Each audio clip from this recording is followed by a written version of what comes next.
Hello दोस्तों, कैसे हो दोस्तों। आज का हमारा टॉपिक है MS एक्सेस 2013 में डेटाबेस कैसे क्रिएट करें और डेटाबेस होता क्या है। तो उसके लिए हम हमारे नोट्स पे चलते हैं। So what is database.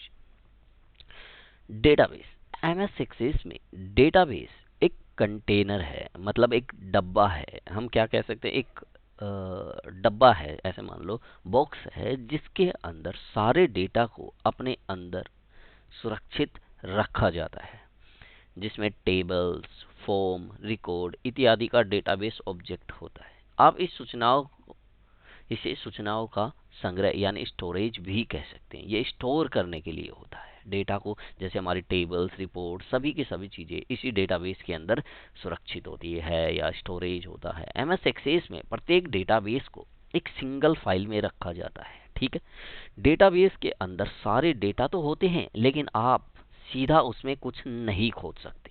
अगर आपको डेटाबेस के अंदर से कोई सूचना चाहिए तो कुछ स्टेप को फॉलो करना पड़ता है, जिसके बाद आप अपनी इच्छा चाहे सूचना को पा सकते हैं। सामान्यतः डेटाबेस के अंदर डेटा को एक टेबल के रूप में डेटा है। ये डेटा बहुत कॉम्प्लेक्स और बड़े हो सकते हैं। आगे हम जानेंगे कि डेटाबेस कैसे बनाते हैं और उसकी प्रक्रिया क्या है। इसके ऑब्जेक्ट की बात करते हैं। डेटाबेस के ऑब्जेक्ट क्या क्या हो सकते हैं। इसमें कुछ 6 तरह के डेटाबेस हैं जिनके बारे में बात करते हैं। डेटाबेस के अंदर 6 तरह की चीज़ें स्टोरेज होती है। सबसे पहले टेबल, जिसके अंदर हम जैसे मान लो एम्प्लॉई का डेटा बनाना, तो किस में बनाते हैं, टेबल में बनाते हैं। और वो टेबल कहाँ होती है, वो डेटाबेस में होती है। तो टेबल को डेटाबेस का हार्ट भी कहा जाता है। इट्स अ हार्ट, क्योंकि सारी सूचनाएं टेबल में ही रहती है या टेबल के रूप में होती है। अलग अलग तरह की सूचनाओं को संग्रहित करने के लिए आप जितने चाहे उतने टेबल बना सकते हैं। एक डेटाबेस में कई तरह के टेबल को सुरक्षित रखा जा सकता है। सेकंड नंबर पे आती है क्वेरी। क्वेरी के द्वारा हम डेटाबेस में कोई इच्छित सूचना निकालते हैं। कमांड होती है, जैसे SQL आपने पढ़ी होगी, तो उसमें भी कमांड्स होती हैं। तो वैसे ही इसमें भी होती हैं, पर इसमें उसमें क्या होता है, आपको लैंग्वेज आनी चाहिए। इसमें कोई लैंग्वेज की ज़रूरत नहीं पड़ती। जैसे हमारे पास एक टेबल है जिसमें लोगों के एड्रेस और फ़ोन नंबर है। हम किसी भी खास एरिया में रहने वाले लोगों के नंबर निकालना चाहते हैं तो क्वेरी डालते हैं, और इस तरह आप समझ गए होंगे कि क्वेरी क्या है। ठीक है, क्वेरी से हम सर्च करते हैं चीज़ों को।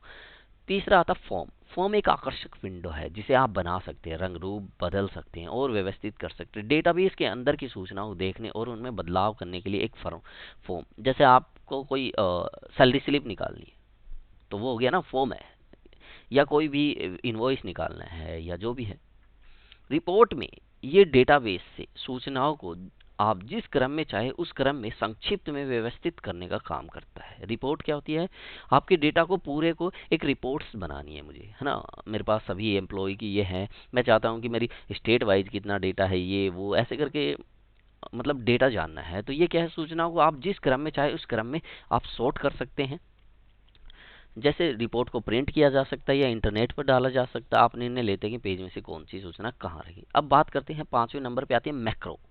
ये एक टास्क होता है जो एक क्लिक पे आपका अपना परफॉर्म, जो भी काम आपने डाला हुआ है ऑटोमेटेड, वो परफॉर्म कर देता है। जैसे आप किसी एक्शन को दोहराना नहीं चाहते, आप मान लो एक टेबल बनाते हो, हाँ माय फ्रेंड, एक टेबल बनाते हो, उसमें डालते हो एम्प्लॉय नेम, फिर एड्रेस, फिर मोबाइल नंबर, फिर सैलरी, ऐसे करके हर बार सेम मंथ की हर बार आपको बनानी पड़ती है, अप्रैल, मई, जून, जुलाई। तो आपने क्या किया, एक एक्शन कमांड डाल दी कि भैया तू जब भी अप्रैल का डेटा खत्म हो जाए, मई का आए, तो मई के लिए ऑटोमेटिक सेम टेबल जो अप्रैल में बनी है वो की वही टेबल बना दे।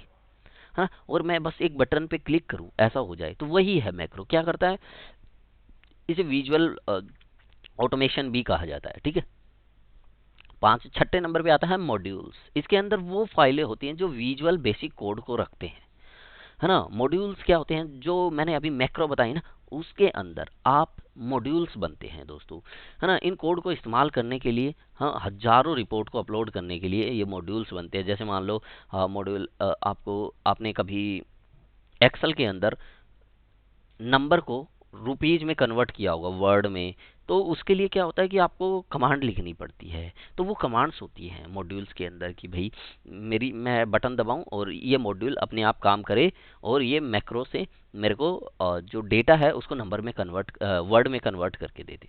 तो वो होता है। तो ये 6 कंपोनेंट होते हैं और ये डेटाबेस होता है। अब डेटाबेस क्रिएट कैसे करते हैं, उसके लिए हम एमएस एक्सेस पे चलते हैं। यहाँ से 2013 का एमएस एक्सेस टेम्पलेट खुल चुका है और मैं अभी ये वर्क ऑफलाइन है, तो क्या कर सकते हैं हम इसको ऑनलाइन देख सकते हैं, क्योंकि मेरा ऑनलाइन अभी काम नहीं कर रहा है।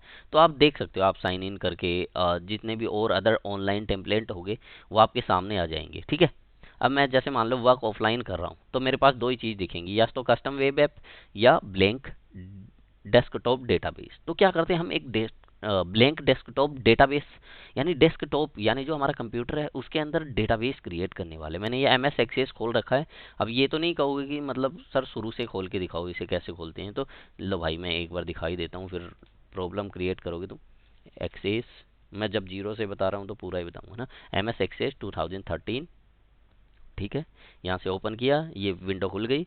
इसके बाद क्या करेंगे, ब्लैंक डेटाबेस पे क्रिएट करेंगे, है ना। यदि आपने पहले कोई बना रखा है तो वो आपका रीसेंट यहाँ पे आ जाएगा, जैसे मेरा रीसेंट आ रहा है। ठीक है, तो मैंने डी के अंदर बना रखा है। तो क्या करते हैं हम, पहले ब्लैंक डेस्कटॉप डेटाबेस पे क्लिक करते हैं। तो यहाँ पे आप देखोगे फाइल नेम, और जो मैंने क्या कहा था, एक ये क्या होता है, कंटेनर यानी डब्बा होता है, एक बॉक्स होता है, इसके अंदर सारा डेटा पड़ा होता है, यही होता है इसके अंदर। ठीक है, अब इसके जो फाइल नेम होता है ना, वो ऐसे होता है .accdb, यानी ACC stand for access, DB stand for database. ठीक है, अब ये पूछ रहा है कि यहाँ से आप फोल्डर स्टोरेज की लोकेशन दे सकते हो कि कहाँ पे डेटा, जैसे यहाँ पे आप कुछ नहीं देते तो ये सी यूजर फिर राम कुमावत फिर डॉक्यूमेंट के अंदर ये डेटा ऑटोमेटेड सेव हो जाएगा। आप दूसरी जगह सेव करना चाहते हो, जैसे मैं यहाँ पे गया, डी में गया और डेटा में, डेटा के अंदर मैंने ये बना दी एक किसी नाम से, चलो जैसे मान लेते हैं एम्प्लॉई सैलरी। ठीक है, employee salary dot access DB, यहाँ से 2017 टू 13 डेटाबेस। ओके, यहाँ पे ये देखो डी डेटाबेस के अंदर मेरा डेटा, ये फाइल सेव हो जाएगी, फाइल का नेम। ठीक है, और यहाँ से क्रिएट कर देते हैं, क्रिएट। तो जैसे ही क्रिएट करते हैं तो हमारे सामने ये एक डेटाबेस पूरा का पूरा डेस्कटॉप खुल गया, है ना, जो डैशबोर्ड खुल गया। अब इस डैशबोर्ड के अंदर हम नेक्स्ट वीडियो के अंदर हम सीखेंगे कि टेबल कैसे क्रिएट करते हैं, फिर इसके अंदर डेटा, टेबल के अंदर डेटा कैसे डाला जाता है, ये होम पे होम की जो ये टैब्स है ये कैसे काम करती है, क्रिएट कैसे काम करते हैं, एक्सटर्नल डेटा, डेटाबेस टूल्स ये कैसे काम करते हैं। ठीक है, धीरे धीरे हम, तो आज का वीडियो हमारा इतना ही था। आज की वीडियो में हमने सीखा कि डेटाबेस क्रिएट कैसे करते हैं। अब इसके बाद ही आप यहाँ पे काम कर सकते हो। ये देखो, जो भी डेटा डालना वो यहाँ से अब डलना शुरू हो जाएगा। इस अदर पे क्लिक करोगे तो नहीं होगा। यही तो इसका अमेजिंग है, तरीका है कि इसमें काम करने में बड़ा मज़ा आता है। आपका एक प्रॉपर डेटा होता है इसमें। एक्सेल में तो क्या होता है कि हर कहीं पे कहीं डेटा डाल दिया जाता है, पर एमएस एक्सेस के अंदर डेटा आपका प्रॉपर रहता है। हम धीरे धीरे सीखेंगे। सो कैसा लगा वीडियो, अच्छा लगा है तो वीडियो को लाइक करें, शेयर करें, और अभी तक आपने हमारे चैनल को सब्सक्राइब नहीं किया है तो सब्सक्राइब कर ले और बेल आइकन भी दबा दें। थैंक यू दोस्तों।